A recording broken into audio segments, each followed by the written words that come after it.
Super star Krishna తనయుడిగా తన చిన్న వయసులోనే సినీ అరంగేట్రం చేసిన హీరో మహేష్ బాబు కోడి రామకృష్ణ దర్శకత్వంలో తెరకెక్కిన పోరాటం చిత్రంలో బాల్య నటుడిగా ఎంట్రీ ఇచ్చాడు. ఆ తర్వాత కె రాఘవేంద్రరావు దర్శకత్వంలో తెరకెక్కిన రాజకుమారుడు చిత్రం ద్వారా హీరోగా పరిచయం అవుతూనే నంది అవార్డు సాధించాడు. తొలి చిత్రంతోనే అమ్మాయిల కలల రాకుమారుడు అయిపోయాడు మహేష్.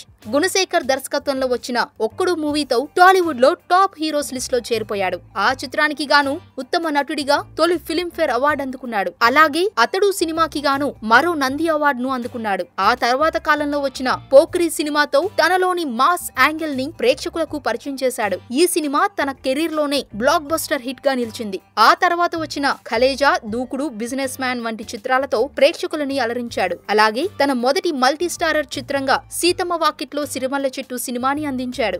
నేనొక్కడినే చిత్రంతో తనలోని వైవిధ్యమైన నటనను కనబరిచాడు. అలాగే శ్రీమంతుడు సినిమాతో ఉత్తమ నటుడిగా ఫిలింఫేర్ అండ్ సైమా అవార్డ్స్ అందుకున్నాడు. త్వరలో స్పైడర్ మరియు భరత్ అను నేను చిత్రాలతో ప్రేక్షకుల ముందుకు రాబోతున్నాడు. ఇలాంటి విజయాలు మరెన్నో మహేష్ అందుకోవాలని కోరుకుంటూ a very happy birthday to super star Mahesh Babu from TFC media.